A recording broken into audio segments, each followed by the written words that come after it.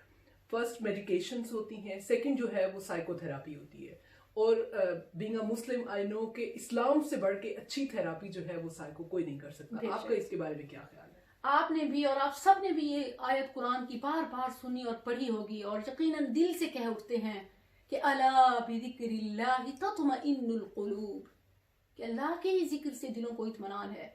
تو دنیا کی کوئی بڑی سے بڑی ڈگری، سائنس، ٹیکنالوجی، میڈیکل، کوئی بھی علم جب تک ذکر ساتھ نہ ہو اللہ کا، اس وقت تک دلوں کو سکون نہیں ہے۔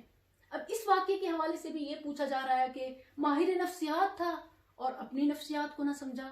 یاد رکھیں کہ وہ بھی انسان تھا، اسے بھی کسی سہارے کی، مشورے کی ضرورت تھی۔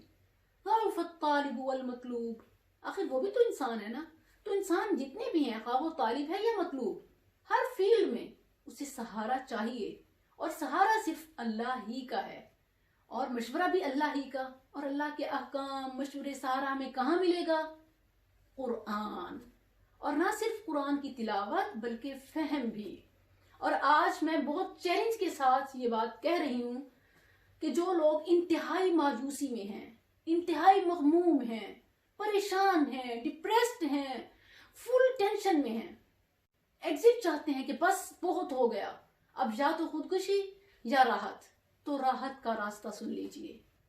ایک آیت، اگر صرف کم از کم ایک آیت بھی آغاز صبح میں ہی نماز فجر کے بعد، یہ ایک ویسے ہی ارلی مارننگ جو رائزر ہوتے ہیں اس کے اور اتنے سائنٹیفکلی بھی فائدے ہو رہے ہوتے ہیں، تو یہ اٹھنا یہ ایک گڈ تھراپی ہے۔ اور پھر اگر آپ ایک آیت فہم کے ساتھ پڑھتے ہیں، اس کا ترجمہ پڑھتے ہیں، تفکر و تدبر کرتے ہیں، تو گویا آپ اپنے آپ کو رب کے، اس کی رحمت کے قریب پاتے ہیں۔ میں یہ نہیں کہہ رہی کہ پھر آپ کی زندگی سے غم نکل جائیں گے، ختم ہو جائیں گے، کوئی امتحان نہیں آئے گا، بلکہ یہ تو فطرت کا، قدرت کا قانون ہے کہ امتحان آئیں گے، مگر وہ آپ کو پریشان نہیں کر سکیں گے، آپ دکھی نہیں ہوں گے، آپ ایسے ہوں گے کہ from sad person to smiling, most smiling, happy person, کہ گویا لوگ دیکھ کر حیران ہوں گے کہ ہیں اس کے ساتھ یہ ہو گیا اور اسے پرواہ تک ہی نہیں ہے۔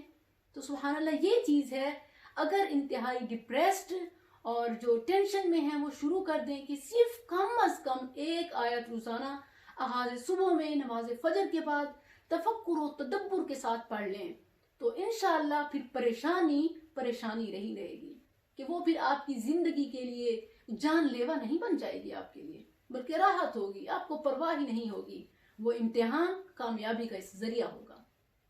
جزاک اللہ۔ Being a doctor actually I want to emphasize this کہ اسلام کی طرف آنا یہ ایکچولی ہماری سائیکو تھراپی ہے جو ہے وہ ہمیں اپنے روٹس کی طرف آنا, قرآن پاک سے اپنی سائیکو تھراپی کرنا اس بیسٹ وے. سب سے پہلا جو اسٹیپ ہوتا ہے وہ یہی ہوتا ہے کہ آپ جو ہے وہ اپنے کسی قریبی کو بتائیں, کسی کاؤنسلر کو بتائیں, اپنے کسی فرینڈ کو بتائیں, کسی دوست کو بتائیں جو آپ کو اچھا مشورہ دے. اور مسلمانوں کے لیے جو ہے وہ اچھا مشورہ, اچھی نصیحت بالکل قرآن سے اور حدیث سے. وشاورہم فی الامر, آپ مسلمانوں میں خیر خواہی کا جذبہ ہونا چاہیے, ایک دوسرے کا دکھ سننا یہ بہت بڑی نیکی ہے, آپ کم نہیں بھی کر سکتے. تو یہ اس کے لیے وہ نیکی ہے کہ جو اللہ کے ہاں صدقہ لکھا جاتا ہے, وہ مال خرچ کرنے کے برابر. تو پھر اللہ سے مشورہ, تو انشاءاللہ مدد حاصل ہوگی, روحانی تسکین سے مالا مال ہوں. Coming to the current issue, جو میرا آپ سے لاسٹ کویشچن ہے وہ یہ ہے کہ کبھی بھی کوئی بھی کرائم ہوتا ہے تو ہمیشہ اس کے ٹرائل کی بات کی جاتی ہے. تو میرا آپ سے ایک کویشچن تھا بائی دا وے کہ جس طرح اس کیس میں ہوا کہ فادر نے اپنی ڈاٹر کو کل کیا, دین اس نے سوئسائڈ کی, یا جو بھی تھی وہ ہمیں حسن ظن رکھنا چاہیے جو بھی اس وقت سچویشن تھی. تو ٹرائل جو ہے اگر اس طرح کیا جائے کہ اگر فادر جو ہے اپنی بیٹی کو مرڈر کر دے تو کیا اس کا کوئی ٹرائل ہوتا ہے اسلام میں؟ ایسا ہے کہ اکثر لوگ اپنی جان اس لیے بھی لے لیتے ہیں کہ انہیں ٹرائل کا خوف ہوتا ہے. اور نعوذ باللہ ثم نعوذ باللہ, اگر باپ ایسا کر بیٹھا ہے تو ایک ذہن میں یہ بات آتی ہے کہ میں بھی اپنے آپ کو بچانے کے لیے اس نے یہ کیا. تو یہ بات یاد رکھیں کہ اسلام میں اس کا کوئی ٹرائل نہیں ہے. ایسا ہی ایک کیس عہد فاروق رضی اللہ عنہ میں ان کے پاس آیا کہ کسی قبیلے کے ایک شخص کی ایک لونڈی تھی اور اس سے اس کا ایک بیٹا تھا. بیٹے نے بدتمیزی کی باپ سے, تو باپ نے تلوار پھینکی, اس سے اس کی ٹانگ ہی کٹ گئی. اتنا خون بہا کہ پھر وہ اس کے لیے جان لیوا بن گیا, گویا قتل ہو گیا. اب وہ شخص عمر رضی اللہ عنہ کے پاس اہل علاقہ کے ساتھ آیا ملا کر کہ جی اب بتائیے اسلام میرے بارے میں کیا حکم دیتا ہے. تو عمر رضی اللہ عنہ نے فرمایا کہ تم نے اپنے بیٹے کو قتل کیا, اپنی جان کے دشمن. اگر میں نے رسول اللہ صلی اللہ علیہ وسلم سے یہ فرمان نہ سنا ہوتا کہ باپ کو بیٹے کے قتل کے بدلے میں قصاص نہیں لیا جائے گا, قتل نہیں کیا جائے گا, تو میں تجھے ضرور قتل کر دیتا, مگر اب دیت لاؤ کہ جو اس کے والدہ یا جو اس کے ورثاء باقی ہیں ان کو دی جائے. تو وہ شخص دیت میں پھر 120 ایک روایت میں ہے اور ایک میں 130 اونٹ لایا, جس میں سے 100 اونٹ عمر فاروق رضی اللہ عنہ نے لے کر اس کے اہل خانہ کو دے دیے. تو قصاص بدلے میں جان اسلام میں نہیں ہے. اور کیونکہ قرآن کریم میں تو والد کو ڈانٹ سے بھی, کہ اف سے بھی منع کیا گیا نا والدین کے لیے, تو یہ گویا ایک بہت بڑی سزا ہے, اف سے تو بڑی سزا ہے. تو یہ ایسے کیسے والدین کو مل سکتی ہے؟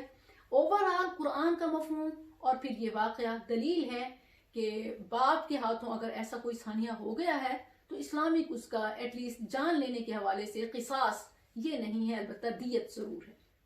جزاک اللہ خیر. سیشن جو ہے ہمارا کافی لمبا ہو گیا ہے, ہوپ کہ ہمارے ویورز نے اس کو انجوائے کیا ہوگا. اور آپ سے اجازت لینے سے پہلے میں ناظرین سے اپنے دل کی گہرائیوں سے ایک ریکویسٹ رکھتی ہوں کہ ہمیشہ میری ہر ویڈیو میں جس طرح آپ مجھے بیٹی بہن کہہ کر بہت ساری دعائیں دے رہے ہوتے ہیں, تو آج وہ ساری دعائیں ڈبل ٹرپل کر کے ڈاکٹر صاحبہ کو دیجیے کہ جن کا ایک ٹف ایگزام تھا مگر انہوں نے پھر بھی اس سیشن کے لیے وقت نکالا.